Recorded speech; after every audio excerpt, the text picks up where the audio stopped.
Respiratory সিস্টেমে যে common যে প্রবলেম গুলো হয় তার মধ্যে কমন যে প্রবলেম নেই যেগুলো পেশেন্ট আসে তার মধ্যে একটা হচ্ছে কাফ, একটা হচ্ছে ডিজনিয়া অথবা ব্রেথলেসনেস, একটা হচ্ছে হিমোপটাইসিস অর্থাৎ কাশির সাথে রক্ত যাওয়া। হ্যাঁ, আমরা প্রথমে যে জিনিসটা করবো, প্রথমে প্রবলেম বেসড অর্থাৎ ডিসকাশন করব। প্রবলেমের পরে তারপর আমরা ডিজিজ বেসড ডিসকাশন করবো। ইউজুয়ালি এটা এখন বর্তমান দুনিয়ার টিচিং এর সিস্টেম, অ্যাটলিস্ট ক্লিনিক্যাল সাবজেক্ট গুলাতে। হ্যাঁ, কোন একটা সিস্টেমের প্রবলেমটা ডিসকাশন হবে, ডিসকাশনের পরে তারপর তারপর আমরা চলে যাব ডিটেলস ডিজিজে। ঠিক আছে, যেটা আমাদের আগে হয়তো হয়তো বেড সাইডে ডিসকাশন হইতো, তারপরে হচ্ছে ক্লিনিক্যাল মেথড গুলা বেড সাইডে দেখানো হইতো, যে জিনিসটা থেকে তোমরা বঞ্চিত হচ্ছ।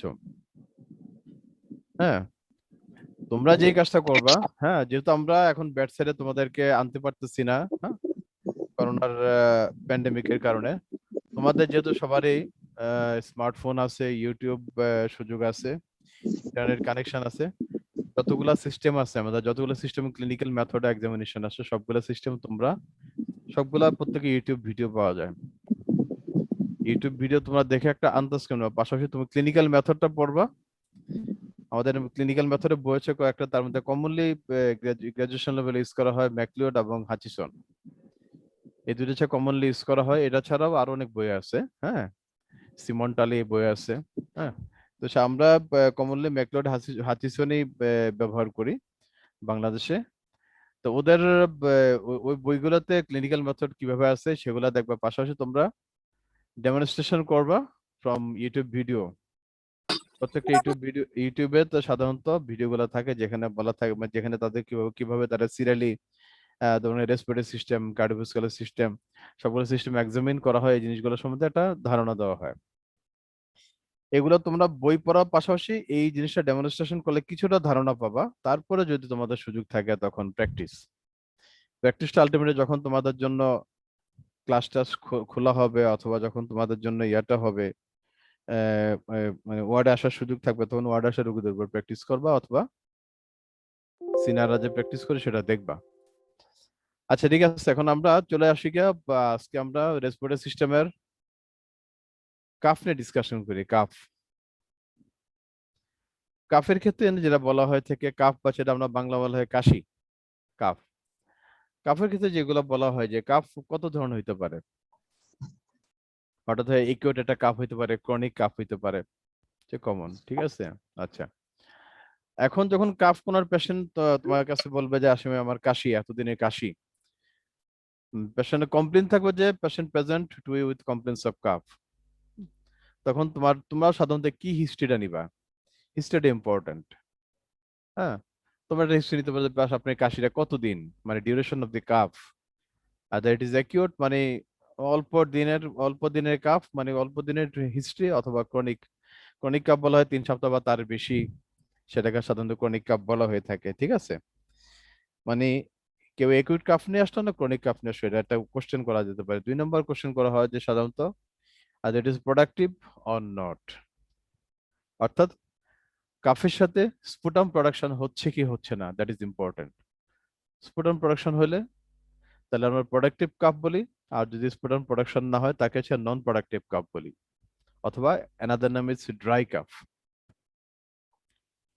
তারপরে যেটা question, if that is productive calf, তখন কোশ্চেন করা হয় স্পুটামের কোয়ালিটি কোয়ান্টিটি সম্বন্ধে, কি পরিমাণ স্পুটাম প্রোডাকশন হয়, একটা আন্দাজ নেওয়া হয় যে পেশেন্ট বলবে যে আমার এই পরিমাণ স্পুটাম প্রোডাকশন হয়, এতটুকু স্পুটাম প্রোডাকশন হয়। ঠিক আছে, তাই এটা একটা করা যেতে পারে। তারপরে স্পুটামের কোয়ান্টিটি, তারপর কনসিস্টেন্সি মানে এটা কেমন থিক, দেখতে তো বোঝা যায় একটা একটা পাতলা, মানে পানির মতো, এটা সেরাস কিনা, অথবা এখানে প্রচুর পরিমাণে ফেনা আছে কিনা, এখানে কালার থেকে এরকম, হ্যাঁ, নর্মাল ওয়াটারি কালার, নাকি ইয়েলোইশ কালার, না ব্ল্যাক কালার, নাকি রেড কালার, এক একটার এক এক সিগনিফিকেন্স আছে। রেড কালার মানে হচ্ছে পেশেন্ট, এটা তখন আমরা বলি হেমোপটাইসিস, অর্থাৎ কাশির সাথে রক্ত যাওয়া, তখন তাকে বলে হেমোপটাইসিস। আর ইয়েলো কালার যেটা হয়, সাধারণত ইয়েলো কালার দুইটা কন্ডিশন দিয়ে কমনলি হয়। একটা হচ্ছে পেশেন্টের যদি রেসপিরেটরি ট্র্যাক্ট ইনফেকশন, বিশেষ করে হচ্ছে পেশেন্টের যদি মানে প্যারেনকামাল ইনফেকশন হয়, যেমন নিউমোনিয়া, অথবা যদি তার স্পুটামের সাথে পাস যায়, পুজের মতো যায়, হ্যাঁ, তো এটা হইতে পারে। তখন সাধারণত হলুদ রঙের হোক অথবা পাস যদি যায় তখন তাকে বলা হয় নিউমোনিয়া, মানে হচ্ছে প্যারেনকাইমাল ইনফেকশন বলা হয়। আর হলুদ মানে স্পুটামে অনেক সময় যায় পেশেন্টের যদি ইউসিনোফিলিয়া থাকে। ইউসিনোফিলিয়া যদি স্পুটামে ইউসিনোফিল বেশি থাকে তো ইউসিনোফিলিয়া কালারটা অনেকটা ওই যখন এটা মানে ইয়ালোইশ কালার বলে কালারের মতো মনে হয়। ব্ল্যাক কালার হয় সাধারণত কোনো ধরনের যে পার্টিকেল গুলা, সাধারণত আমরা যে রাস্তায় ঘোরাঘুরি করি, ইনহেল করি, অনেক বাতাস, অনেক ডাস্ট থাকে, ঠিক আছে, হ্যাঁ, তো এই ডাস্ট গুলোর জন্য অনেক সময় যে বিশেষ করে যারা ওই এনভায়রনমেন্টে কাজ করে বেশি তাদের অনেক সময় স্পুটামটা কালো হইতে পারে, অথবা যারা খুব বেশি সিগারেট স্মোক করে তাদের অনেক সময় স্পুটামটা কালো হইতে পারে। এটা একটা হইতে পারে, হ্যাঁ। তো এই থেকে আমরা স্পুটাম সম্বন্ধে আমরা জিজ্ঞেস করতে পারি স্পুটামের একটা হচ্ছে আছে কিনা, তার কালার কিরকম, কনসিস্টেন্সি কিরকম, কোনো ফল স্মেল আছে কিনা। অনেক সময় স্পুটামে ফল স্মেল আছে কিনা সেটা সম্বন্ধে জানতে চাই। ফল স্মেল থাকা মানে হচ্ছে যে পেশেন্ট সম্মত মোস্ট লাইকলি পেশেন্ট এটি ইনফেক্টেড, এবং ফাউল স্মেলিং তখনই হয় যখন পেশেন্টের ব্যাকটেরিয়া হয়, বিশেষ করে লাং অ্যাবসেস হয়। লাং অ্যাবসেসে সাধারণত ফাউল স্মেলটা হয়। ফাউল স্মেল আরেকটা কারণে হতে পারে হেলিটিসিস হয়, অর্থাৎ কারো যদি অরাল হাইজিন যদি খুব পুরো পুয়ার হয়, মানে অপরিষ্কার এনভায়রনমেন্টে থাকে, পরিষ্কার পরিচ্ছন্নতা থাকে না, তাদের কিন্তু অনেক সময় ফাউল স্মেল হয়। তো সো ফাউল স্মেলটা ইম্পর্টেন্ট। ফাউল স্মেল হওয়া মানে হচ্ছে যে either the oral hygiene is poor or there is infection in the parenchyma of the lung and producing the abscess, I mean the lung abscess। কোনো কোনো lung abscess হলে এবং lung abscess যদি burst হয়, হ্যাঁ, into the bronchi, তখন কি হয়, abscess content গুলো সব বেরিয়ে আসে sputum। That sputum is in there's a foul smelling and it contain blood or pus, এভাবে থাকতে পারে। স্যার ব্রাস্ট হওয়ার আগে কি স্যার ফলস স্মেল পাওয়া যেতে পারে, নাকি ব্রাস্ট হইলেই পাওয়া যাবে ফলস স্মেল? হ্যাঁ, হইতে পারে, মানে বার্স্টর আগেও পাইতে পারে, কারণ যাদের ইয়া হয়, অ্যাবসেস হয়, তাদের একটা কমন কারণ হচ্ছে কি পুর অরাল হাইজিন। যাদের অরাল হাইজিন পুর এবং যাদের নাকি এসপিরেশন নিউমোনিয়া হয় তাদের সাধারণত এই জিনিসটা হয়। কারণ হচ্ছে অ্যানারোবিক অর্গানিজম গুলো কোথায় থাকে, আমাদের মুখে থাকে, হ্যাঁ। তো এই অ্যানারোবিক অর্গানিজম গুলো বেসিক্যালি এই ফলস স্মেলিং এর জন্য দায়ী, এবং অ্যানারোবিক অর্গানিজম যদি মুখে থাকে সেটা ফলস স্মেলিং করে। যখন অ্যানারোবিক অর্গানিজমের জন্য অ্যাবসেস হয় সেটাও ফলস স্মেল করে। সো বার্স্ট হওয়ার আগেও থাকতে পারে, পরেও থাকতে পারে। সাধারণত আমরা সন্দেহ বলে যে যদি বার্স্ট হয় তখন সাধারণত হিউজ অ্যামাউন্টের স্পুটাম একসাথে বাড়িয়ে আসে, এবং সেখানে তোমার কি থাকে, ব্লাড থাকতে পারে, পাস থাকতে পারে, হেলিটোসিস থাকতে পারে, দুর্গন্ধ থাকতে পারে। এটা হচ্ছে কমন। আচ্ছা, তাহলে হচ্ছে আমরা কাফের দুইটা কথা বললাম, হচ্ছে কাফের ডিউরেশন, স্পুটাম আছে কি নাই, এটা একটা। তারপরে আমরা চলে যাবো যে একিউট কাফ হলে তখন কমনলি আমরা চিন্তা করি কমন কজ অফ কাফ হচ্ছে ভাইরাল ইনফেকশন। একটা ভাইরাল নিউমোনিয়া অথবা একটা ভাইরাল লোয়ার রেসপিরেটরি ইনফেকশন হচ্ছে কমন কজ অফ মানে একিউট কাফ। তবে এই কাফটা বেশি দিন থাকে না, ভালো হয়ে যায়। তো ভাইরাল যদি তখন বলে, যদি পেশেন্ট যদি বলে যে আপনি আমার হঠাৎ করে কাশি শুরু হয়েছে, আগে ছিল না, তখন আপনি তুমি জিজ্ঞেস করতে পারো পেশেন্টের জ্বর ছিল কিনা, ফিভার, ম্যালেজ, বডি এক। কারণ ভাইরাল যে কোনো ইনফেকশনে কমনলি যেটা হয়, পেশেন্টের ফিভার থাকতে পারে, ম্যালেজ থাকতে পারে, বডি এক থাকতে পারে, এগুলো কমনলি থাকতে পারে, হ্যাঁ, মায়ালজিয়া হতে পারে, হ্যাঁ, মাসেলে ব্যথা হইতে পারে। আই মিন ভাইরাল প্রোড্রোমস থাকতে পারে, তার সাথে পেশেন্টে কি থাকতে পারে, কাফ থাকবে, অনেক সময় চেস্ট পেন থাকতে পারে, অনেক সময় স্পুটাম প্রোডাকশন হতে পারে। সাধারণত ভাইরালের স্পুটাম প্রোডাকশনটা কম হয় এইটা। তো এইটা ছাড়াও আর অনেক সময় পেশেন্টের তোমার মানে একিউট কাফ হইতে পারে। অনেক সময় যে বলা হয় যে হঠাৎ করে এমন একটা এনভায়রনমেন্টে গেলে যেখানে যেটার এয়ার কোয়ালিটিটা খুবই খারাপ, এয়ারটা ইরিটেটিং, ইরিটেটিং এয়ার হয়, হ্যাঁ, মানে fumes, air content fumes and dust that irritate your respiratory tract which may be responsible for this cough. এরকম একটা হঠাৎ করে একটা হইতে পারে কাফ, হ্যাঁ। যার সিগারেট খাওয়ার অভ্যাস আছে সে যখন হুট করে একটা টান দিয়ে হঠাৎ করে সে কাশতে আসতে শেষ, এটাও একটা হইতে পারে একিউট কাফ, ঠিক আছে। তারপরে এখন দেখো আবার এগুলো ছাড়াও অনেক সময় পেশেন্টের ক্রনিক কোনো ডিজিজের কারণে কাফ হয়, ক্রনিক কোনো ডিজিজের কারণে পেশেন্টের কাফ হইতে পারে, ঠিক আছে। তো সেগুলো নিয়ে আমরা এখন ডিসকাশন করব। আমরা এখানে কাফ সম্বন্ধে যে কথা বলছিলাম, কাফের সাথে আমরা আরো কি হিস্ট্রি নিব। তার কাফের সাথে আরো হিস্ট্রি নেবো যে তার কোনো অন্য কোনো ডিজিজের ফিচার আছে কিনা, যে সমস্ত ডিজিজের কারণে তার কাফ হয় সেই ডিজিজের কোনো ফিচার তার আছে কিনা সেগুলো আমরা হিস্ট্রি নিতে পারি। হ্যাঁ, তার মধ্যে একটা হতে পারে পেশেন্টের ফিভার আছে কিনা। ফিভারটা মানে একটা হতে পারে একটা সিম্পল নিউমোনিয়া, তো একটা কাফ হইতে পারে, একটা টিউবারকুলোসিসও কাফ হইতে পারে। সো পেশেন্টের ফিভার আছে কিনা, ফিভারটা ইম্পর্টেন্ট। সেই ফিভার থাকলে তার ডিউরেশনটা আমার জানা দরকার। হ্যাঁ, আমরা জানি যে টিউবারকুলোসিস সাধারণত বলা হয় 2 সপ্তাহ বা 3 সপ্তাহ cough, fever, low grade fever, evening raise of temperature, তার সাথে অ্যানোরেক্সিয়া বা loss of appetite, weight loss এগুলা থাকে। তার সাথে কাশি থাকতে পারে এবং কাফটা it with the cough sometimes content blood. অথবা একটা পেশেন্ট বলতে পারে যে হ্যাঁ আমার জ্বর আছে, তো জ্বরটা খুব বেশি, গত কয়েকদিন যাবত জ্বর, তার সাথে একটা যে কোনো একদিকে একটা চেস্ট একটা ব্যথা, ইউনিল্যাটারাল চেস্ট পেইন, আমরা যেটা লোবার নিউমোনিয়া বলি। কোনো একটা লোবে যখন নিউমোনিয়া হবে, লোবের উপরে যে প্লুরা থাকে, প্লুরা যখন ইনভলভ হয় তখন প্লুরাইটিস হয় বা প্লুরিসি হয়। প্লুরিসি থেকে প্লুরাল এলিভেশন হয়, তখন পেশেন্টের একটা লোকাল একটা প্লুরাল পেইন থাকে। কি কোথায় ভিডিও অফ নাকি? আচ্ছা, হ্যাঁ সরি, আমার ভিডিওটা অফ হয়েছে, আমি খেয়াল করিনি। হ্যাঁ, তাহলে পেশেন্টের অনেক সময় যেটা হয় যে পেশেন্টের এই নিউমোনিয়া হইলে তোমার পেশেন্টে কাফ হইতে পারে। নিউমোনিয়াটা প্রেজেন্ট করবে কোন patient present with fever, high grade fever, হ্যাঁ, respiratory difficulty, cough, production of sputum, and there is unilateral pleuritic chest pain, এমন চেস্ট পেন যেটা জোরে শ্বাস নিতে গেলে শ্বাসে আটকায় দিবে ব্যথার কারণে, that is unilateral chest pen, সেটা হইতে পারে। এটার কারণে পেশেন্টের কাফ হইতে পারে। আচ্ছা ঠিক আছে, তো সো ফিভারটা ইজ ইম্পর্টেন্ট। ফিভার আর কি হিস্ট্রি নিতে পারে, তার সাথে বলতে পারে যে পেশেন্টের অ্যানোরেক্সিয়া আছে কিনা, systemic symptoms, loss of appetite, weight loss আছে কিনা, অন্য কোনো ডিজিজের ফিচার আছে কিনা। পেশেন্ট যদি স্মোকার হয়, পেশেন্ট স্মোক করে কিনা সেটা আমরা হিস্ট্রিতে জানতে পারি। হ্যাঁ, তার মানে রিসেন্ট কোনো ওয়েট লস আছে কিনা, অনেকদিন যাবত কাশি আছে কিনা, চেস্ট পেন আছে কিনা, এগুলো জিজ্ঞেস করতে পারি। পেশেন্টের শ্বাসকষ্ট আছে কিনা, শ্বাসকষ্ট আছে কিনা, পার্টিকুলারলি কোন টাইপের শ্বাসকষ্ট, বা হয়তো হয়তো পেশেন্ট নন অ্যাজমা, একটা পেশেন্ট হয়তো আগের থেকে অ্যাজমা আছে, হয়তো চাইল্ডহুড অ্যাজমা ছিল, এখন তার অ্যাজমা আছে। অ্যাজমা আছে কিনা তা জিজ্ঞেস করতে পারি, তার ফ্যামিলিতে কারো অ্যাজমা আছে কিনা সেটা আমরা জিজ্ঞেস করতে পারি। অথবা পেশেন্ট হয়তো নন স্মোকার, অনেক বছর যাও সে স্মোক করে এবং তার পরবর্তীতে তার হচ্ছে সিওপিডি ডেভেলপ করছে। সিওপিডি ডেভেলপ করলে হিস্ট্রিটা কিরকম থাকবে, পেশেন্ট বলবে যে আমার অনেক বছর যাবতই আমি স্মোক করি, আমার কাশি আছে, শ্বাসকষ্ট আছে, হাঁটলে পরিশ্রম করলে শ্বাসকষ্ট বাড়ে, দিনে দিনে শুকায় যাচ্ছি, খাওয়া দাওয়ার রুচি চলে যাচ্ছে। হ্যাঁ, এগুলো হচ্ছে সিওপিডি টিপিক্যাল ফিচার। এবং স্যার তার হ্যালো, স্যার স্মোকিং এর ক্ষেত্রে কাফের নেচারটা কিরকম?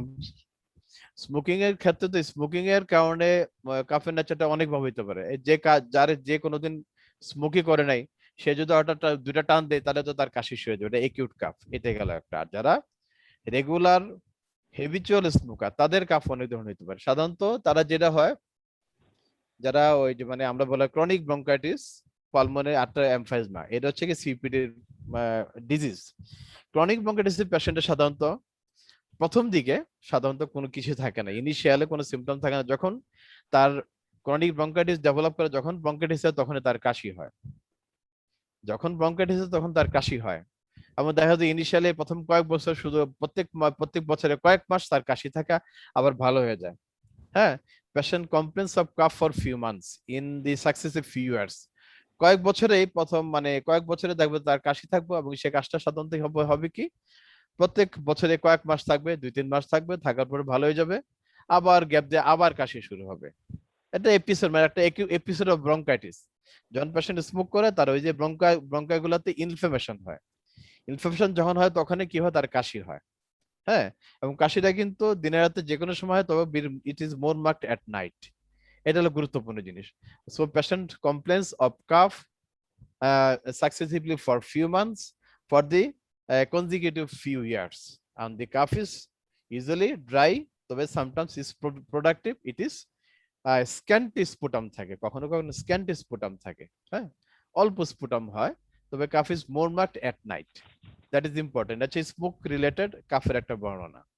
হ্যাঁ, তুমি সাধারণত এভাবে তারা কাপগুলা প্রেজেন্ট করে। পরবর্তীতে একটা সময় আসে যখন নাকি মানে কয়েক মাস যাওয়া থাকে না, তখন এই যে মানে ব্রঙ্কাইটিস এর প্রসেসটা ইনিশিয়ালি এপিসোডিক হয় হইয়া মানে ইনিশিয়ালি তার ইয়া হয়ে যায়, মানে ভালো হয়ে যায়, কিন্তু পরবর্তীতে এটা কন্টিনিউ হতে থাকে, আস্তে আস্তে তার ডিউরেশনটা বাড়তে থাকে। একটা সময় সারা বছরই কাশে, দিনে রাত্রে কাশে, রাত্রে বেশি হয়।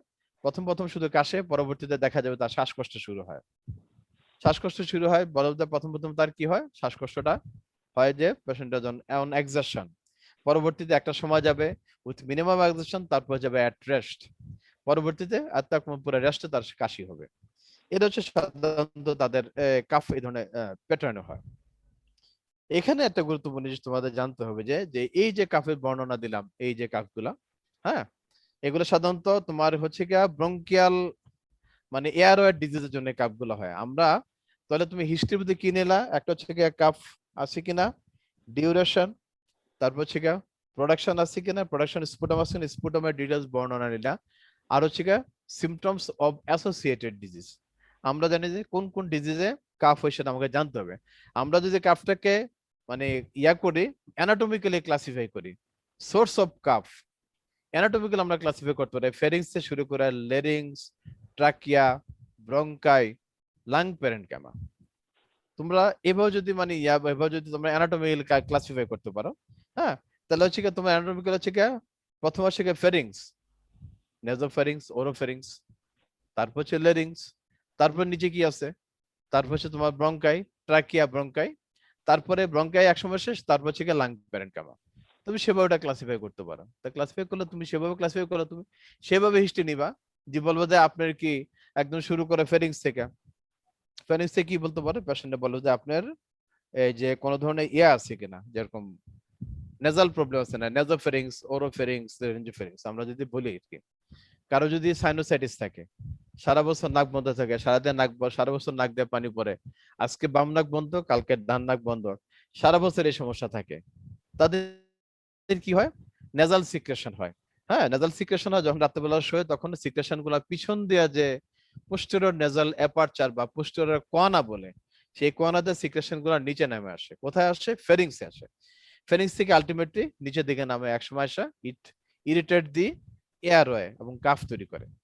ওই ধরনের পেশেন্ট একটা কমপ্লেন থাকে যে তারা একটা কমপ্লেন করে যে আমার সারা বছরে নাক বন্ধ থাকে, নাক দিয়ে পানি পড়ে, এবং বিশেষ করে রাত্রেবেলা ঘুমানোর পরে তার কাশি হয় বেশি। দিনের বেলা তো কাশি হয় না, কারণ রাত্রেবেলা কাশিটা হয় বেশি because secretion from the nose, হ্যাঁ, make its passage into the respiratory tract and it irritates the respiratory passage and causing cough, and which is particularly at night, particularly when the patient is in supine position. যখন supine পজিশনে থাকে তখনই এই জিনিসগুলো হয়। তাহলে এটা হতে পারে তুমি হিস্ট্রির ভিতরে ইটিওলজিক্যালি এই জিনিসটা জিজ্ঞাসা করতে পারো। তারপর তুমি জিজ্ঞেস করতে পারো যে তার কোনো লেরিঞ্জিয়াল প্রবলেম আছে কিনা। লেরিঞ্জিয়াল প্রবলেম কি হতে পারে? লেরিঞ্জিয়াল যে লেরিংসের যত ডিজিজ থাকে তার একটাই ম্যানিফেস্টেশন হয়, তাকে বলে হোর্সনেস অফ ভয়েস। হ্যাঁ, এটা আমরা মেডিকেলের ভাষায় বলে ডিসফোনিয়া অর অ্যাফোনিয়া, অর্থাৎ ফোনেশনের প্রবলেম। হ্যাঁ, তোমার মোবাইলে সব ঠিক আছে, স্পিকারটা নষ্ট হয়ে গেছে, এটা হচ্ছে এই মোবাইলের অ্যাফোনিয়া, অর্থাৎ মোবাইলে সবই ঠিক আছে, হ্যাঁ, বাট কিন্তু তার স্পিকারটা নষ্ট হয়ে গেছে, কোনো সাউন্ড হচ্ছে না। তেমনি আমাদের কথা বলার জন্য যতগুলো অ্যাপারেটাস আল্লাহ দুনিয়াতে আল্লাহ দিছে সেগুলো সবই ঠিক আছে, কিন্তু ভোকাল কর্ডটা ডিস্টার্ব করতেছে, তখন এটা বললাম আমরা ডিসফোনিয়া অর অ্যাফোনিয়া। এটাকে আমরা বলে হোর্সনেস অফ ভয়েস। যখন হোর্সনেস অফ ভয়েস থাকবে তখন চিন্তা করবে কোনো লেরিঞ্জিয়াল ডিজিজ। কি কি লেরিঞ্জিয়াল ডিজিজ? একটা লেরিঞ্জাইটিস, একটা ইনফেকশন হতে পারে, ইনফ্লামেশন হতে পারে, ইনফেকশন একিউট হতে পারে, ক্রনিক হতে পারে, একটা টিউবারকুলোসিস হতে পারে, একটা সিম্পল ব্যাকটেরিয়াল ইনফেকশন হতে পারে, একটা ম্যালিগন্যান্সি হতে পারে। তাহলে তুমি পেশেন্টকে জিজ্ঞাসা করবে যে আপনার পেশেন্টের সাথে কথা বললে তো বুঝবা যে তার অ্যাফোনিয়া আছে বা ডিসফোনিয়া আছে, হোর্সনেস অফ ভয়েস হচ্ছে, মানে ওই কথা বলছে তার হচ্ছে হোর্সনেস অফ ভয়েস, এটা যদি বুঝো তার লেরিঞ্জিয়াল ডিজিজ। যখন কোনো লেরিঞ্জিয়াল ডিজিজ থাকে তখন পেশেন্টের কাফ থাকতে পারে। তবে এই সমস্ত পেশেন্টরা যদি কোনো কাশি দিতে বলে তার কি হবে, পেশেন্ট যদি ল্যারিঞ্জিয়াল প্যারালাইসিস থাকে তখন তার কি হবে, বোভাইন কাফ হবে। অর্থাৎ গরুর যখন কাশি হয় তখন বলা একদম যে কাশিটা হলো বোভাইন কাফ। হ্যাঁ, সেই বোভাইন কাফটা হয়। এরপর তুমি আসলে লেরিংস এর পরবর্তী স্টেপ কি, ট্রাকিয়া। ট্রাকিয়া তো কমন ডিজিজ যেটা হয় ট্রাকিয়াটিস হতে পারে, viral cause, viral it is due to viral infection. আমরা একটা রোগের নাম জানি সেটা হচ্ছে croup. Acute laryngotracheobronchitis, acute laryngotracheobronchitis, larynx trachea bronchus, তিনটা একসাথে ইনভলভ করে তাকে হচ্ছে কি ক্রুপ বলে এটাকে। এটা সাধারণত ভাইরাল অরিজিন। এখানে কি হয়, পেশেন্ট ভাইরাল ইনফেকশন জাগে যে কন্ডিশন গুলো বললাম সেগুলো হইতে পারে, তার সাথে তোমার এই ফিচার থাকবে, অর্থাৎ লেরিঙ্গো ট্রাকিও ব্রঙ্কাইটিস, লেরিংস এর কারণে পেশেন্ট হটস থাকবে, ট্রাকিয়াসে যখন ইনভলভ হবে পেশেন্টের একটা রেট্রোস্টার্নাল একটা অপ্রেসিভ ডিসকমফোর্ট থাকবে। তোমার যে এখানে একটা রেট্রোস্টার্নাল রিজনে তার একটা ডিসকমফোর্ট আছে, হ্যাঁ একটা পেইন আছে, যেহেতু একটা অ্যাকিউট ইনফরমেশন হচ্ছে এবং ট্রাকিয়াটা যেহেতু স্টার্নামের পিছনে থাকে, সেখানে একটা রেট্রোস্টার্নাল একটা ডিসকমফোর্ট অথবা পেইন থাকতে পারে। ব্রঙ্কাইটিস যখন ব্রঙ্কাস ইনভলভ হয়ে যাবে, ব্রঙ্কাস ইনভলভ হয়ে গেলে, ব্রঙ্কাস ন্যারোইং হলে তখন ব্রঙ্কাস সিকিউজার পেশেন্টের কি হতে পারে, পেশেন্টের শ্বাসকষ্ট হতে পারে, একটা হুইজের মতো একটা সাউন্ড হতে পারে। তাহলে একিউট লেরিঙ্গো ট্রাকিও ব্রঙ্কাইটিস, লেরিংস হচ্ছে হোর্সনেস, রেট্রোস্টার্নাল পেন ডিসকমফোর্ট, তার সাথে হুইজ অর রঙ্কাই, এই যদি থাকে তখন আমরা বলে তাকে হচ্ছে কি একিউট লেরিঙ্গো ট্রাকিও ব্রঙ্কাইটিস অথবা ক্রুপ। এটা সাধারণত ভাইরাল অরিজিন। তারপর তুমি আসো ব্রঙ্কাসের ডিজিজ, যেটা আমি একটু আগে বলতেছিলাম। ব্রঙ্কাসের ডিজিজ কি? অ্যাজমা, তারপর হচ্ছে গা তারপর হচ্ছে ব্রঙ্কিয়াল কার্সিনোমা, সিওপিডি, হ্যাঁ এগুলো হচ্ছে তোমার হচ্ছে ব্রঙ্কিয়াল ডিজিজ, ঠিক আছে, ব্রঙ্কিয়েক্টেসিস না বলছে সিওপিডি, আর হচ্ছে তোমার লাং ক্যান্সার। কারণ লাং ক্যান্সার আসলে বেশি আমরা বলেছে ব্রঙ্কিয়াল কার্সিনোমা, যদিও লাং ক্যান্সার টার্মটা is actually basically it arises from the bronchial wall. So তো ব্রঙ্কিয়াল ওয়াল থেকে যে সমস্ত রোগগুলো অ্যারাইজ করে তার মধ্যে অ্যাজমা আছে, সিপিডি আছে, ব্রঙ্কিয়াল কার্সিনোমা আছে, তার সাথে আমরা কি আছে আরো আছে ইওসিনোফিলিক ব্রঙ্কাইটিস। এগুলো তুমি ডেভিডসনে দেখো, আমি ইয়ার থেকে ডেভিডসন দেখে পড়াইতেছি তোমাদেরকে, ঠিক আছে। এগুলো আছে, লাং ক্যান্সার আছে। তাহলে তোমরা দেখো, তোমাদেরকে অ্যাজমা সম্বন্ধে একটা ধারণা দিলাম। অ্যাজমা পেশেন্টের একটা হিস্ট্রি থাকবে ক্রনিক কাফ, তার সাথে ডিজনিয়া অর ব্রেথলেসনেস। এই পেশেন্ট, এই সমস্ত পেশেন্টের ফ্যামিলি হিস্ট্রি থাকতে পারে অথবা চাইল্ডহুড অ্যাজমা একটা হিস্ট্রি থাকতে পারে। সাধারণত তাদের কাশিটা, শ্বাসকষ্টটা মোর মার্কড অ্যাট নাইট, রাত্রেবেলা তাদের নাইট টাইম সিমটমস হয়। অনেক পেশেন্টের এই রাত্রেবেলা এই নাইট টাইম সিমটমস এর জন্য পেশেন্ট কাশি, শ্বাসকষ্টের জন্য স্লিপ ডিস্টারবেন্স হয়, হ্যাঁ। এবং যখন তাদের এক্সারবেশন হয়, রাত্রেবেলা এই নাইট টাইম সিমটমসটা বেশি হয়, তার সাথে সাথে পেশেন্ট কি হতে পারে, আর্লি মর্নিং সিমটমস থাকতে পারে। একদম ভোরবেলা দেখা যায় তার এই সিমটমস গুলো খুব প্রিডমিনেন্ট হয়ে গেছে, দিনের বেলা সিমটমসটা কম থাকে, হ্যাঁ। এদের কিন্তু স্মোকিং এর সাধারণত কোনো হিস্ট্রি থাকে না, সালে আর্লি এজ এগুলো সিমটম ডেভেলপ করে। এবং সাধারণত এরা ব্রঙ্কোডাইলেটর ব্যবহার করলে এবং পুরোপুরি ভালো থাকে। ব্রঙ্কোডাইলেটর ব্যবহার করলে পুরোপুরি ভালো থাকে, ঠিক আছে। আর সিপিডি পেশেন্ট তোমাদের আগে ধারণা দিলাম, একটা লং হিস্ট্রি অফ স্মোকিং থাকবে, ইনিশিয়াল কাফ থাকবে, প্রথম দিকে কাফ গুলা প্রত্যেক বছরে 2-3 মাস থাকবে, মাঝখানে গ্যাপ থাকবে, আবার সাবসিকুয়েন্ট ফিউ ইয়ার্সে তার কাফ থাকবে, একসময় ক্রনিক কাফ হবে, একসময় তার সাথে শ্বাসকষ্ট হবে, তার সময় তার সাথে ইনিশিয়ালি শ্বাসকষ্টটা অনেকজেশন হবে, পরবর্তীতে অ্যাট্রেস্ট হবে, এই হচ্ছে তার সিকোয়েন্সিয়াল ভাবে চলতে থাকবে। এদের সাধারণত আমরা ব্রঙ্কোডাইলেটর দিই, তবে এদের ব্রঙ্কোডাইলেটর যত ওষুধ দিই সে কিন্তু অ্যাজমা পেশেন্টের মধ্যে সম্পূর্ণ রিভার্সিবল হবে না। তার কিছু বেসলাইন বা রেসিডুয়াল তার ডিসেবিলিটি থেকে যাবে, তার কাশিটা কিছু থেকে যাবে, কিছু শ্বাসকষ্ট থেকে যাবে। আর ব্রঙ্কিয়েক্টেসিস আর একটা পেশেন্ট হচ্ছে, ব্রঙ্কিয়েক্টেসিস কাদের হয়, যাদের কোনো কারণে স্ট্রাকচারাল লাং ডিজিজ হওয়ার কারণে লাংসে তোমার ব্রঙ্কাস গুলা ডাইলেটেড হয়ে যায়। নরমালি একটা সুস্থ ব্রঙ্কাসে ব্রঙ্কিয়াল যে এপিথেলিয়াম থাকে, সেনে ব্রঙ্কিয়াল এপিথেলিয়াম গুলা have a capacity to escalate the secretion that is secreted by the bronchial gland towards larynx। অর্থাৎ ব্রঙ্কিয়াল যে গ্ল্যান্ড গুলো যে সিক্রেশন করে, সিক্রেশন তো করবেই, এই সিক্রেশন না থাকলে তো ড্রাই হয়ে যাবে। তো এই সিক্রেশন গুলা যখন থাকে, এই সিক্রেশন গুলাতে বিভিন্ন অর্গানিজম, ধুলা ময়লা যেগুলো আমাদের এয়ার থেকে আসে, এগুলো এখানে এসে পড়ে। তখন এই সিক্রেশন গুলোকে সিলারি অ্যাকশনের মাধ্যমে নিয়ে যায় টুয়ার্ডস দি ল্যারিংস, সেখান থেকে কাফটা উঠে বার হয়ে আসে। এই যে প্রোটেক্টিভ অ্যাকশনটা, যখন নাকি কোনো ডিস্ট্রাকটিভ ব্রঙ্কিয়াল ডিজিজ হয়, যেমন টিউবারকুলোসিস একটা ইম্পর্টেন্ট, এমফাইজমা একটা ইম্পর্টেন্ট, হ্যাঁ, ব্রঙ্কিয়াল ম্যালিগন্যান্সি, এই সমস্ত ডিজিজ গুলাতে তখন তাদের এই মানে প্রোটেক্টিভ ক্যারেক্টারটা নষ্ট হয়ে যায়।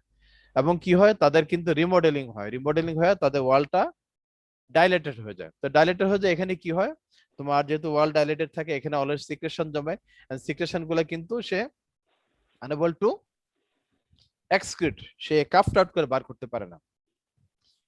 এই সমস্ত মানে ডাইলেটেড ব্রঙ্কিওগুলোতে কি হয়, সাধারণত রিপিটেড ইনফেকশন হয়, যেহেতু এখানে লোকাল ইমিউনিটি একেবারে পুয়ার থাকে। দ্যাটস ওয়াই সেখানে local defence, physical defence, microbiological defence সবগুলো পুয়ার থাকে, রিপিটেড ইনফেকশন হয়। এবং এই সমস্ত পেশেন্ট গুলা সাধারণত কমনলি প্রেজেন্ট করে ক্রনিক কাফ। তারা ক্রনিক কাফে প্রেজেন্ট করে, তাদের একটা হিস্ট্রি থাকে, হয় সিস্টিক ফাইব্রোসিস হিস্ট্রি থাকে অথবা টিউবারকুলোসিস হিস্ট্রি থাকে। সবচেয়ে বাংলাদেশে যে কমন কজ হচ্ছে টিউবারকুলোসিস। টিউবারকুলোসিস হয়েছে, চিকিৎসা ব্যবস্থায় টিবি ভালো হয়ে গেছে, কিন্তু টিউবারকুলোসিস কারণে যে তার লাং প্যারেনকেমা ব্রঙ্কায় যে ড্যামেজ হয়েছে, সেগুলো আলটিমেটলি কিসে হয়, ফাইব্রোসিস অথবা ব্রঙ্কিওক্টিসিসে কনভার্ট হয়ে গেছে। এইগুলো সমস্ত পেশেন্ট তারপরে সারাটা জীবন তাদের ক্রনিক কাফ থাকে, ক্রনিক স্পুটাম প্রোডাকশন হয়, এবং এই স্পুটাম প্রোডাকশন হয় পার্টিকুলারলি ইন দি মর্নিং। সকালে ঘুম থেকে ওঠার পর দেখা যাবে প্রচুর পরিমাণে স্পুটাম প্রোডাকশন হয়, এবং স্পুটাম গুলা কি থাকে, ঠিক থাকে। তারপরে কন্টেন্ট পাস, ব্লাড, এগুলা থাকে। প্রতিদিনে তাদের প্রচুর স্পুটাম প্রোডাকশন হয়। ক্লাসের ভিতরে পরে প্রচুর পরিমাণে স্পুটাম প্রোডাকশন হয়। এদের একটা কমন হিস্ট্রি থাকবে, অতি হিস্ট্রি অফ টিউবারকুলোসিস, অথবা চাইল্ডহুডে নিউমোনিয়া হয়েছিল, অথবা চাইল্ডহুডে হোপিং কাফ হয়েছিল। এই সমস্ত পেশেন্টের পরবর্তীতে ক্রনিক কাফে প্রেজেন্ট করে, হিউজ অ্যামাউন্টে স্পুটাম প্রেজেন্ট করে, এবং এই সমস্ত পেশেন্ট ক্রনিক্যালি এগুলো হওয়ার কারণে, রিপিটেড ইনফেকশনের কারণে এই সমস্ত পেশেন্ট গুলো কি হয়, তাদের ওয়েট লস করে, এবং এগুলো তাদের ফিচার হয়। এটা হচ্ছে ব্রঙ্কিওক্টিসিস এর পেশেন্ট, এই জন্য হয় সাধারণত। আর লাং ক্যান্সার সম্বন্ধে আমরা ডিটেলস আলোচনা এখন করতেছি না। লাং ক্যান্সার পেশেন্ট মনে রাখবে যে যারা লাং ক্যান্সার হয় তাদের কি হয়, কাফ হয়। স্যার হ্যাঁ বলো। স্যার ব্রঙ্কিওলপিকটিসে কি স্যার ফাউল স্মেলিং থাকে এই কাফটা? ব্রঙ্কিওক্টিসিসে যখন ইনফেকশন হবে তখন ফাউল স্মেলিং হবে, যখন ইনফেকশন হবে তখন ফাউল স্মেলিং হবে, এখানে মনে রাখবে, ঠিক আছে? এমনি সবসময় ইনফেকশন হয় না, কোসিজন জমা থাকে, জমা হওয়ার পর এখানে যে যে কাপগুলা, যে প্রোডাকশন গুলা হয়, সেগুলো কি হয়, এগুলো হচ্ছে তোমার মানে হচ্ছে ব্যাকটেরিয়ার জন্য একটা good medium. It is a good medium for the bacteria, so that is colonization of bacteria, on when that is মানে anaerobic organism, it cause foul smell. এটা মনে রাখবে, অ্যানারোবিক অর্গানিজম ছাড়া সাধারণত ফাউল স্মেল হয় না। So to be foul smell it must be anaerobic organism, হতে পারে anaerobic organism আসতে পারে, সোর্স কি, ফ্রম দ্য ওরাল অথবা ফেরিঞ্জিয়াল মিউকোজা, এখানে হচ্ছে আমাদের কমন সোর্স, ঠিক আছে? আচ্ছা, তারপরে আমরা ব্রঙ্কিয়াল কার্সিনোমা নিয়ে একটু আলোচনা করি, বা লাং ক্যান্সার নিয়ে আলোচনা করি। হিস্ট্রি থাকে লাং ক্যান্সারে, মানুষের কমনলি লাং ক্যান্সারের কারণ হচ্ছে কি, স্মোকিং। স্মোকিং পেশেন্ট, সিবিডি পেশেন্টের যে ফিচার গুলো থাকবে সেই ফিচার গুলো থাকবে, তার সাথে এক্সট্রা কিছু নতুন ফিচার, এক্সট্রা কিছু ফিচার যোগ হবে। সিবিডি পেশেন্টের ফিচার যেরকম, তার ক্রনিক্যালি ওয়েট লস থাকবে, উইক থাকবে, ফ্যাটিক থাকবে। যখন লাং ক্যান্সার হয়, লাং ক্যান্সারে তার এই ফিচার গুলোর সাথে তার কি ডেভেলপ করতে পারে, পেশেন্টের চেস্ট পেন থাকতে পারে, due to involvement in the chest wall. হ্যাঁ, যখন লোকালি ইনভেসিভ হবে তখন কি হতে পারে, পেশেন্টের প্যান কোস্টের ফিচার থাকতে পারে। এগুলো ডিটেলস আমরা এখানে যাচ্ছি না। পেশেন্টের ওয়েট লস থাকতে পারে, হিমোপ্যাসিস থাকতে পারে, ঠিক আছে, চেস্ট পেন থাকতে পারে, মেটাস্টেসিস, বিভিন্ন জায়গায় মেটাস্টেসিস হবে, ব্রেনে মেটাস্টেসিস হবে, লাংসে, এক লাং থেকে আরেক লাংয়ে মেটাস্টেসিস হবে, লিভারে মেটাস্টেসিস হবে, হ্যাঁ, পেরিটোনাল মেটাস্টেসিস হবে। তো মেটাস্টেসিস ফিচারগুলো থাকবে, হ্যাঁ, অথবা এই ফিচারগুলো থাকবে, তখন আমরা আন্দাজ করবো যে পেশেন্টের সম্বন্ধে ক্লাবিং থাকবে। হ্যাঁ, ক্লাবিং কিন্তু কিসে থাকে, এই ব্রঙ্কিয়াল ম্যালিগন্যান্সিতে থাকে, ব্রঙ্কিওক্টিসিসে থাকে, এই দুইটাতে কমন ক্লাবিং থাকে, এই দুটাতে কমনলি ক্লাবিং থাকে। তাহলে ক্লাবিং থাকলে আমার সাসপেক্ট করবে আদার ব্রঙ্কিওক্টিসিস অর ব্রঙ্কিয়াল ম্যালিগন্যান্সি। হ্যাঁ, একটা সিবিডি পেশেন্টের যদি ক্লাবিং ডেভেলপ করে, তখন আমরা চিন্তা করতে হবে তাকে তার ব্রঙ্কিয়াল কার্সিনোমা আছে কিনা, তোমাকে মানে এনার্জেটিক্যালি এটা এক্সক্লুড করাই লাগবে। একটা সিপিডি পেশেন্টের যদি ক্লাবিং পাওয়া যায়, হ্যাঁ, তাহলে এটা আমাকে চিন্তা ভাবনা করা হবে। আর যে অনেক পেশেন্টের এমনি জন্মগতভাবে ক্লাবিং থাকতে পারে, হিস্ট্রি নিবা যে তার এই ক্লাবিং, এই যে নখের চেঞ্জ গুলা কি রিসেন্ট চেঞ্জ নাকি মানে জন্ম থেকে, এটা তো তাহলে আন্দাজ করা যায় আর কি। তারপর তোমার আসলে তারপর তোমার একটা মিনিট,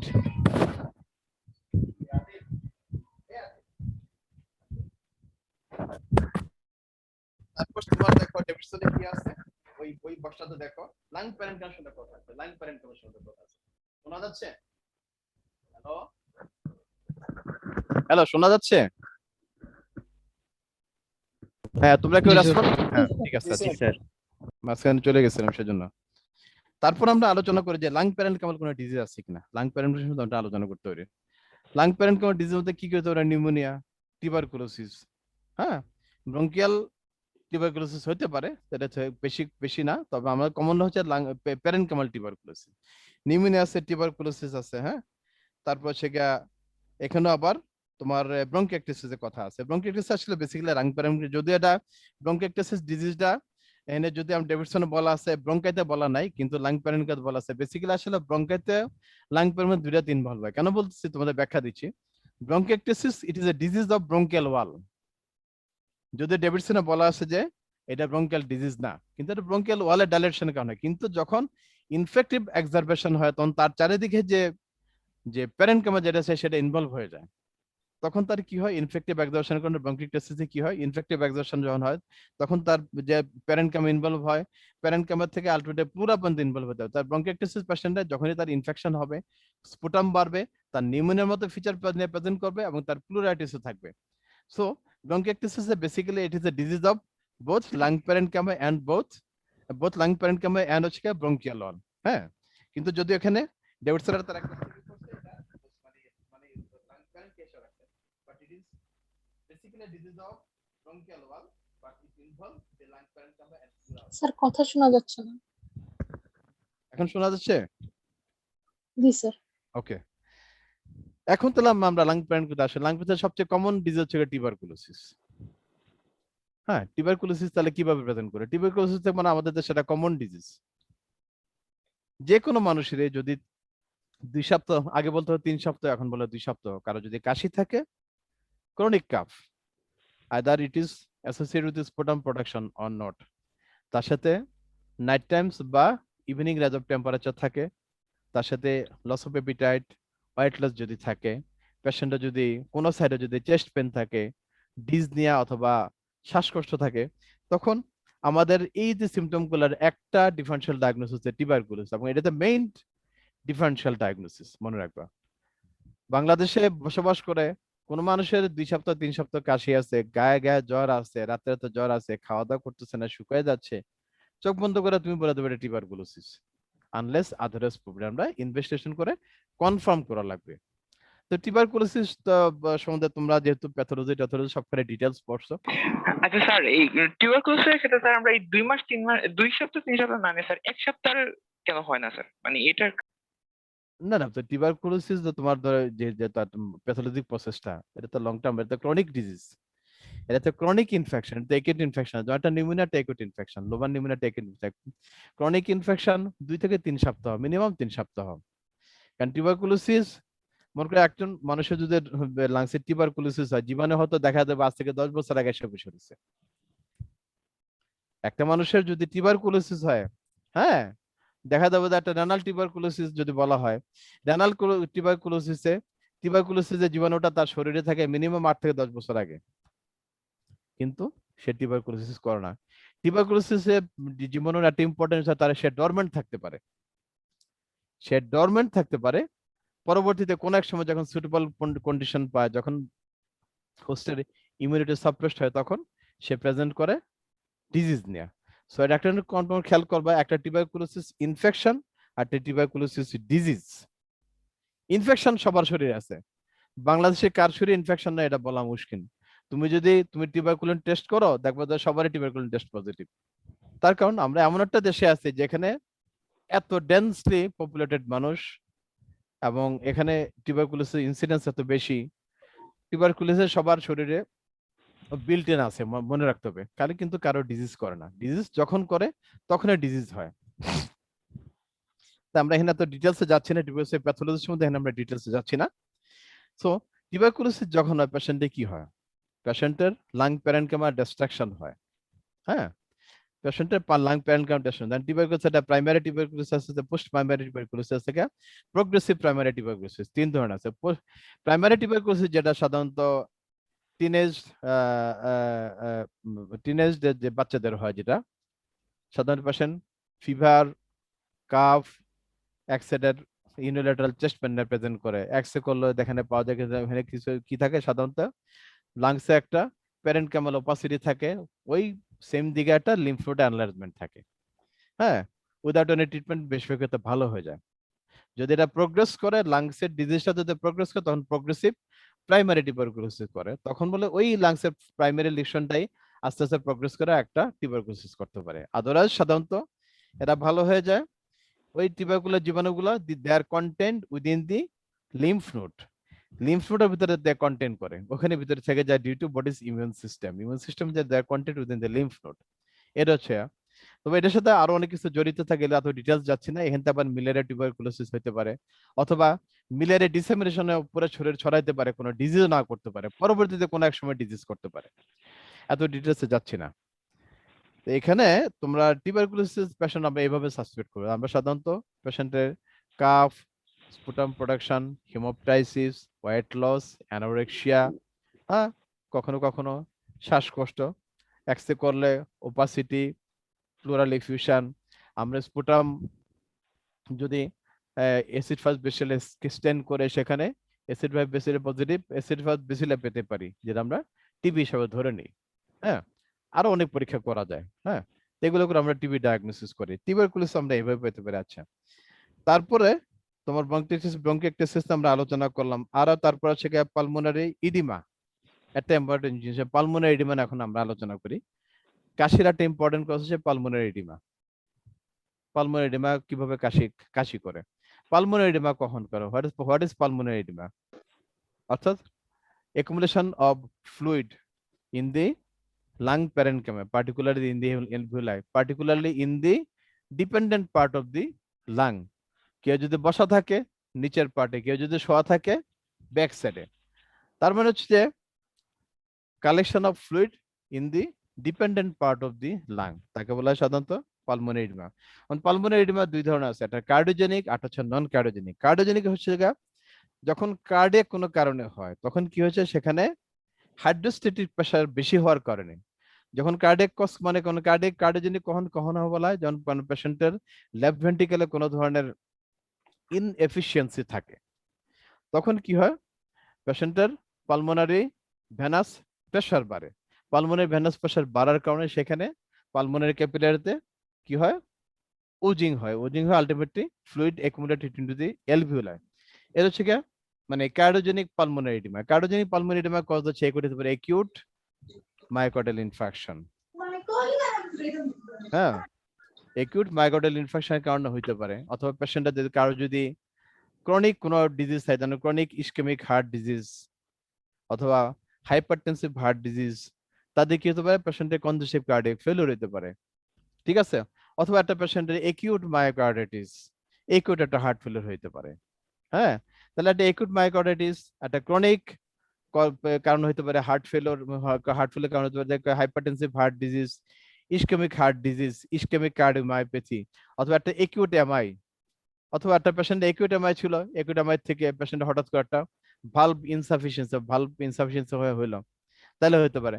একটা পেশেন্টের ইনফেক্টিভ এন্ডোকার্ডাইটিস হলো, ইনফেক্টিভ এন্ডোকার্ডাইটিস একটা ভালভ পুরো ফুটা করে দিল, একটা মেটাল ভালভ ফুটা করে দিল, এয়ারটিক ভালভ ফুটা করে দিল, এখন অ্যাকিউট একটা লেফট ভেন্ট্রিকুলার ফেলিওর হলো এবং patient acute pulmonary oedema develop করলো। So it is a different entity.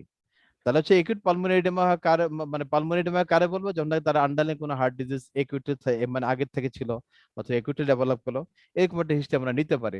এই সমস্ত পেশেন্টের প্রিসিডিং কিছু থাকবে না, সব ভালো ছিল, কিছু ছিল না, হঠাৎ করে পেশেন্টের কোনো কারণ নাই, এমন শ্বাসকষ্ট, সে শুইতেও পারে না, শুইলে তার শ্বাসকষ্ট পায়, কারণ শুইলে কি হয়, more fluid collected into the alveoli. So patient always prefer to take rest in মানে propped up position or in sitting position, বসে থাকতে যাবে অথবা সে তো propped up position থাকবে, শুইলে তার শ্বাসকষ্ট বাড়ে। এবং শুধু পেশেন্টের কাফটা কি হয়, যদি acute pulmonary edema হয়, শুধু পেশেন্টের কাফটা হবে প্রোডাক্টিভ। এখন that is production of foamy sputum, মানে ফেনার মতো স্পুটাম তৈরি হয় সাধারণত, এটা সাধারণত হ্যাঁ এটা বলা হয় অ্যাকিউট পালমোনারি এডিমা বলা হয়। এই সমস্ত পেশেন্ট সিভিয়ারলি ডিস্ট্রেস থাকে, কেউ সাইনাসড হয়, তার স্যাচুরেশন ফল করে যায়, তাদেরকে অক্সিজেন দেওয়া লাগে। ঠিক আছে, এটা ছাড়াও আর কিছু নন কার্ডিওজেনিক পালমোনারি এডিমা আছে, সেগুলোর সম্বন্ধে এত ডিটেইলস যাচ্ছি না। মানে কার্ডিয়াক কজ ছাড়া কিছু পালমোনারি এডিমা, নন কার্ডিওজেনিক পালমোনারি এডিমা সবচেয়ে বড় এক্সাম্পল হচ্ছে বর্তমান যুগের আমরা করোনা, যেটা আমরা বলা হয় ARDS, acute respiratory distress syndrome. হ্যাঁ, করোনা ছাড়া এই জন্য অনেক ভাইরাল ইনফেকশন, হ্যাঁ, এই সমস্ত ডিজিজ গুলাতে পেশেন্টের ARDS হতে পারে, সেপ্টিসিমের কারণে ARDS হতে পারে, এগুলো সব হচ্ছে পালমোনারি এডিমার লক্ষণ। আর এখানে তারা আরেকটা লাং প্যারেনকিমাল ডিজিজের কথা যারা বলছে, যা হচ্ছে কি ইন্টারস্টিশিয়াল ফাইব্রোসিস। এটা অনেক বড় জিনিস, এটা হচ্ছে chronic lung disease. Patient complain করবে যে তার হচ্ছে একটা ইয়া থাকবে, কাফ থাকবে, ক্রনিক কাফ, এগুলোকে ড্রাই ইরিটেটিং ডিস্ট্রেসিং কাফ। সাধারণত পেশেন্টটা যখন কাশি হবে, সে কাশের সাথে কি স্পুটাম বাড়লে তার কিন্তু কাশটা কিছুটা, কাফটা কিছুটা রিলিভ হয়। তুমি খেয়াল করবা যে সমস্ত কাফে স্পুটাম প্রোডাকশন হয়, যখন স্পুটামটা বার হয় অনেক সময় তার কাফটা কিছুটা রিলিভ হয়ে যায়, পেশেন্টটা আরাম পায়। আর এই কাফটা হচ্ছে একটা ডিফারেন্ট টাইপের কাফ, এটা টোটালি ডিফারেন্ট টাইপের কাফ। মানে যাদের নাকি ইন্টারস্টিশিয়াল লাং ডিজিজ হয় তারা প্রেজেন্ট করবে হচ্ছে ড্রাই ইরিটেটিং ডিস্ট্রেসিং কাফ, যেখানে এখানে কোনো কাশে কোনো প্রোডাকশন নাই।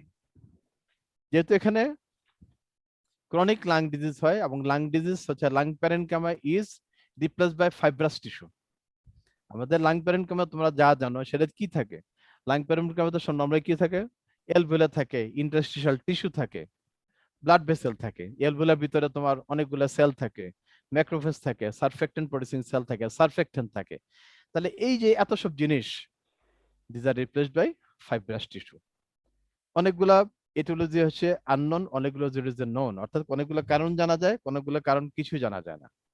তাহলে এই সমস্ত ডিজিজ গুলাতে কি হচ্ছে, patient presents with dry irritating distressing cough. এই সে পেশেন্ট কাশতে কাশতে কাশতে কাশতে কাশতে একদম শ্বাস বন্ধ হয়ে যাওয়ার অবস্থা, কিন্তু কোনো স্পুটাম প্রোডাকশন নাই। এবং এই কাফটা কিন্তু দিন রাত বলতে কিছু নাই, এবং তাদের কিন্তু রেসপিরেটরি ক্যাপাসিটি যত দিন যায় তত কমতে থাকে। হ্যাঁ, অর্থাৎ পেশেন্ট ইনিশিয়ালি হয়তো তার এক্সারশনের ডিজনে হয়, সাবসিকুয়েন্টলি তার মিনিমাম এক্সারশনের ডিজনে হয়, পরবর্তীতে একসময় তার রেস্টের ডিজনে হয়। সো এটাকে খুব, এটাকে আমরা মানে ডেভিডসনের ভাষা বলা হয় রিল্যান্টলেসলি প্রোগ্রেসিভ। রিল্যান্টলেস মানে যাকে তুমি কিছুতে আটকাতে পারবে না। You can't hold this disease process, কোন প্রসেসে তুমি তাকে হোল্ড করতে পারবে না। রিল্যান্টলেসলি প্রোগ্রেসিভ ডিজিজ, অর্থাৎ এই সমস্ত পেশেন্ট ইউজুয়ালি এল্ডারলি পেশেন্ট, তবে ইয়ং পেশেন্টের হইতে পারে। এই সমস্ত পেশেন্ট প্রোগ্রেস করবে with a dry irritating distressing cough with respiratory difficulty which is relentlessly progressive. যত দিন যাবে তত প্রোগ্রেস করতে থাকবে, তত খারাপের দিকে যেতে হবে। একটা সময় আসবে এই ফাইব্রোসিসের জন্য পেশেন্টে কি হবে, রাইট সাইডের হার্ট ফেলিউর ডেভেলপ করবে। আমরা জানি যে পালমোনারি ফাইব্রোসিস হলে আলটিমেটলি বার্ডেনটা কোথায় পড়ে, রাইট সাইডের হার্টে। কারণ রাইট সাইডের হার্ট কিন্তু কোথায় সাপ্লাই দেয়, লাংসে সাপ্লাই দেয়। লেফট সাইডের হার্ট সাপ্লাই দেয় কোথায়, রেস্ট অফ দ্য বডি। এখন ওদের লাংস যদি ডিস্টোর্ট হয়ে যায়, ফাইব্রোসড হয়ে যায়, তাহলে রাইট সাইডের হার্ট সাপ্লাই দেওয়ার মতো জায়গা পাবে না। তাহলে সেখানে একটা পালমোনারি হাইপারটেনশন ডেভেলপ করলে the right sided heart to be worked against pressure, high pressure load, তখন আলটিমেটলি তো রাইট সাইডে ফেলিওর হবে। যখন এই সমস্ত পেশেন্ট রাইট সাইডে ফেলিওর হবে তখন কি হবে, patient present with increase JBP বাড়বে। তুমি জানো যে রাইট সাইডের সাথে ডাইরেক্ট কমিউনিকেশন হয়েছে superior vena CAVA, inferior vena CAVA. So superior vena cover সাথে ডাইরেক্ট কমিউনিকেশন তো জেবিপি, সো জেবিপি বাড়বে, ইনফেরিয়র ভেনা কাভার উপর চাপ পড়বে, চাপ পড়ার কারণে কি হবে, সেখানে হেপাটিক ভেনের উপর প্রেসার বাড়বে, লিভার বড় হবে। সে ডিস্টালে একদম ডিপেন্ডেন্ট পার্টে পায়ে যখন আসবে তখন পায়ের প্রেসার বাড়বে, এই সমস্ত পেশেন্টের ল্যাগ এডিমা হবে। So features of right heart failure is raised JVP, enlarged tender liver, sometimes that is ascites, and that is bilateral leg edema or dependent edema. So pulmonary disease হয়, যখন কোনো pulmonary disease হয় তাহলে ultimate ফেট কিন্তু right heart failure. তোমাদেরকে আমি এতক্ষণ যতগুলো ডিজিজের কথা বললাম, particular those are chronic diseases, COPD, bronchiectasis, tuberculosis, cystic fibrosis, bronchial carcinoma, interstitial lung disease. These are the 5 diseases that are ultimately culminate to develop right heart failure. তারা right heart failure present করবে অনেক দিন, বছর পর বছর ভুগতে ভুগতে ভুগতে ভুগতে ভুগতে ভুগতে এক সময় প্রেজেন্ট করবে রাইট হার্ট ফেলিওর না। রাইট হার্ট ফেলিওর হলে আলটিমেটলি কি হবে, লেফট হার্টও কাজ করবে না। কেন কাজ করবে না, রাইট হার্ট ক্রস করে রাইট হার্ট যখন ব্লাড গুলা লেফট ইয়াতে যাবে, তোমার লাংসে যাবে, লাংস থেকে তারপর কোথায় আসবে, লেফটে আসবে, এই পিউরিফাইড ব্লাডটা নিয়ে যাবে লেফটে, তো লেফটে তো তোমার ব্লাড পাবে না, লেফটে যদি ব্লাড না পায় তখন কি হবে, লেফট হার্ট কাজ করবে না, আলটিমেটলি ওভারঅল পেশেন্টের হার্ট ফেলিওর ডেভেলপ করবে। ঠিক আছে, এখানে একটা কথা আসছে, এখানে একটা আওয়াজ হচ্ছে, আওয়াজটা কিসের? হ্যাঁ, এখানে একটা গুরুত্বপূর্ণ কথা তোমাদেরকে জানতে হবে, অনেক সময় পেশেন্ট প্রেজেন্ট করে উইথ কাফ, ক্রনিক কাফ, কিন্তু তার এক্সামিনেশন করলে, এক্সরে করলে, লাং ফাংশন টেস্ট করলে কোনো কিছু পাওয়া যায় না নরমাল। এটা একটা গুরুত্বপূর্ণ, সেটা তোমাদের মনে রাখতে হবে। এতক্ষণ যেগুলা গুরুগম্ভীর যে জিনিসগুলো বললাম সেগুলো তোমাদের প্র্যাকটিক্যাল লাইফ অনেক পাবা, কিন্তু এটা খুব ইম্পর্টেন্ট জিনিস, কাফ উইথ নরমাল এক্সরে। একটা পেশেন্টের ক্রনিক কাফ কিন্তু তার এক্সরে কিছু নাই। হ্যাঁ, তার মধ্যে গুরুত্বপূর্ণ যেটা একটা হচ্ছে তোমার হচ্ছে বলে আমরা তার মধ্যে একটা বলেছি কিছু ড্রাগস করে, যেমন ACE inhibitor, angiotensin converting enzyme inhibitor, এসিপ্রিল, যেটা আমরা ভালো এসিপ্রিল বলে, হ্যাঁ, লিসিনোপ্রিল, রেমিপ্রিল, হ্যাঁ হ্যাঁ, এই ড্রাগগুলা। তো এই ড্রাগগুলা কি করে, কাফ করে, ক্রনিক কাফ করে, লাংসে কিছু নাই, পরীক্ষা করলে কিছু পাবো না, হিস্ট্রিতে ফল পাচ্ছে সে এগুলা, মানে সে এই ড্রাগ খাচ্ছে। আর কি হতে পারে, একটা পেশেন্টে তোমাদের আমরা প্রথমে বলছিলাম যে পিএনডি, পোস্ট নেজাল ড্রিপ, যাদের সাইনোসাইটিস থাকে তাদের কি হয়, পোস্ট নেজাল ড্রিপ, শুলে পরে তার কাশি হয়, তোমাদের প্রথমে বললাম না, এদের কিন্তু লাংসে কিছু নেই, এক্সরে করলে কিছু পাবে না, এক্সামিন করলে কিছু পাবে না। আরেকটা পেশেন্ট আছে যাদের বলে আমরা জার্ড বলে, GERD, gastro oesophageal reflux disease, gastro oesophageal reflux disease, অর্থাৎ পেশেন্টের some patient have gastric content, হ্যাঁ, regurgitated from stomach to oesophagus. Normally কিন্তু আমাদের যে বডিতে যে মেকানিজম আছে সেই মেকানিজমে কিন্তু গ্যাস্ট্রিক কন্টেন্ট কিন্তু স্টোমাকের কন্টেন্ট কিন্তু ইসোফেগাসে নরমালি আসে না, মাঝে মাঝে সবারই টুকটাক আসে, কিন্তু ক্রনিক্যালি আসে না। কিন্তু যাদের সেখানে এই মেকানিজমে প্রবলেম থাকে, when the মানে এই মেকানিজমটা যখন সমস্যা থাকে তখন কি হয়, this patient may present with gastro-oesophageal reflux, খাবে, খাওয়ার কতক্ষণ পরে ডেকো শুরু হবে, এবং কোথায় খাওয়াটা কোথায় চলে আসবে, গলা পর্যন্ত চলে আসবে, মানে মুখ পর্যন্ত চলে আসতে পারে। এই সমস্ত পেশেন্টের যেটা হয়, যখন তারা শোয় তখন শোয়ার পরে, খাওয়ার পরে যখন শোয় তখন তাদের শোয়ার পরে কি হয়, এই গ্যাস্ট্রিক কন্টেন্ট গুলো ইজিলি চলে আসে, কোথায় চলে আসে, গলাতে, হ্যাঁ, ইসোফেগাসে চলে আসে। ইসোফেগাস আসে কোথায়, ইসোফেগাসে চলে আসে ল্যারিংসে। when this acidic food in touch of larynx, it irritate the larynx and causing cough। তোমরা জিনিসে খেয়াল রাখবা, এই সমস্ত পেশেন্টের যখন যাদের নাকি গ্যাস্ট্রোইসোফেজাল রিফ্লাক্স ডিজিজ আছে, it enters with food, the acidic food enters into the esophagus, when it come in touch of the larynx, it irritate the larynx and causing cough. Sometimes it may cause aspiration of fluid into the respiratory passage and lung parenchyma। যদি কোনো কারণে aspiration হয়ে যায় তখন pneumonia develop করে ফেলবে, aspiration pneumonia. তাহলে এটা একটা গুরুত্বপূর্ণ জিনিস, এই জিনিসটা তোমাদের মনে রাখতে হবে। হ্যাঁ, এইভাবে তারা প্রেজেন্ট করতে পারেন। হ্যাঁ, আবার অনেক সময় যেগুলো খুব রেয়ার, মানে ব্রঙ্কিয়াল কার্সিনোমা বা ব্রঙ্কিয়াল ইন্ট্রাব্রঙ্কিয়াল কার্সিনোমা, ইন্ট্রাব্রঙ্কিয়াল টিউবারকুলোসিস, আমরা যেটা বললাম যে ব্রঙ্কিয়াল কার্সিনোমা ব্রঙ্কাসে হয়, সাধারণত পেরিফেরাল ব্রঙ্কাস গুলো হয়, ট্রাকিয়াতে বা বড় ব্রঙ্কাসে হয়তো একটা ব্রঙ্কিয়াল একটা এডিনোমা হলো, একটা ব্রঙ্কিয়াল একটা কার্সিনোমা হলো, একটা টিউবারকুলোসিস হলো ব্রঙ্কাসের ভিতরে, it may irritate the cough, it may irritate the locally and causing cough. Then একটা জিনিস খেয়াল রাখবা যে এখানে কিন্তু একসাথে কিছু পাওয়া যায় না, এখানে কিন্তু একসাথে কিছু পাওয়া যায় না, যেহেতু ব্রঙ্কাসের ভিতরে একটা ছোট লিশন আছে, একসাথে তুমি কি পাবা, একসাথে কিছু পাওয়া যায় না।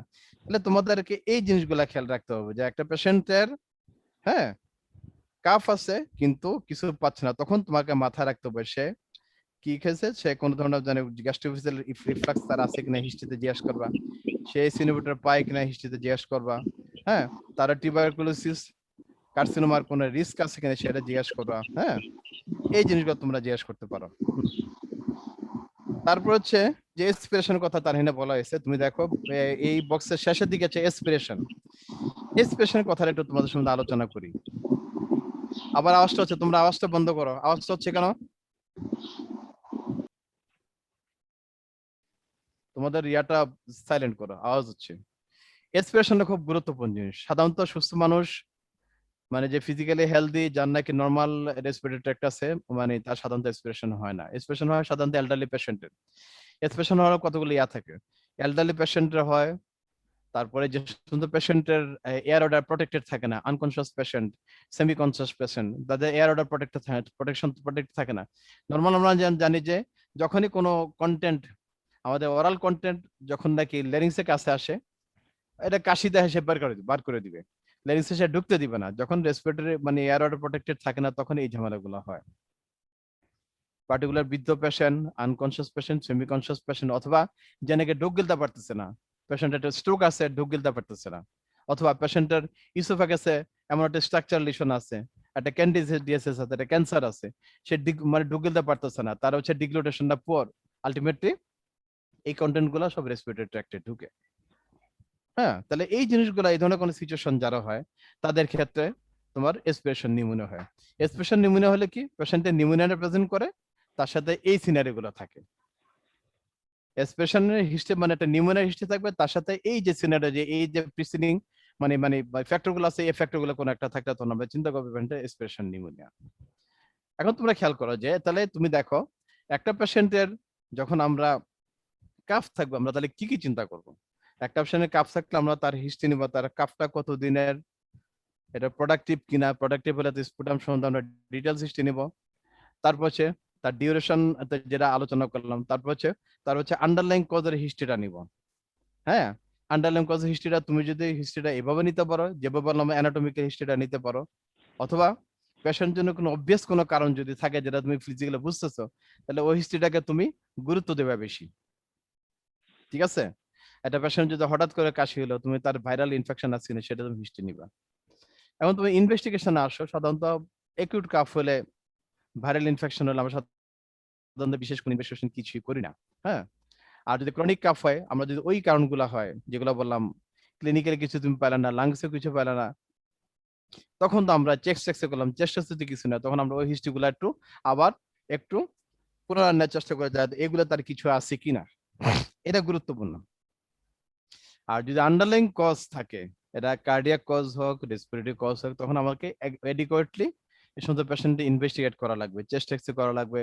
আমরা যদি ব্রঙ্কিওলক্টাইটিস থাকে সাসপেক্ট করি, ব্রঙ্কিয়াল কার্সিনোমা সাসপেক্ট করি, অথবা পেশেন্টের টিউবারকুলোসিস না কার্সিনোমা, অথবা পেশেন্টের সিওপিডি, অথবা পেশেন্টের এমফাইজমা, বুলা, এগুলো সাসপেক্ট করলে আমরা সিটি স্ক্যান করতে পারি।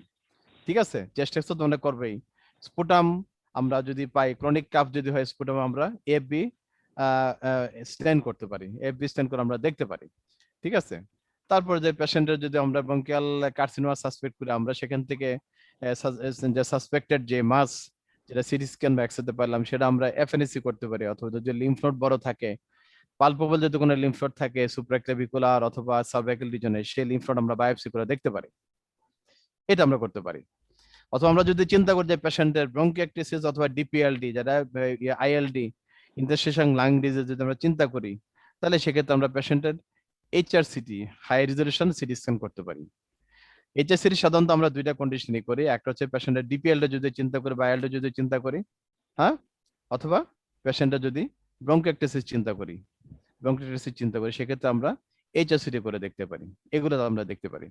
ঠিক আছে, তারপরে আমরা পেশেন্টের অন্যান্য সাপোর্টিভ ইনভেস্টিগেশন করবো, আমরা অন্য কোনো কোমরবিড ডিজিজ আছে কিনা, পেশেন্টের কার্ডিয়াক ডিজিজ আছে কিনা, ইসিজি দেখতে পারি, তার সাথে আমরা ইকো করতে পারি।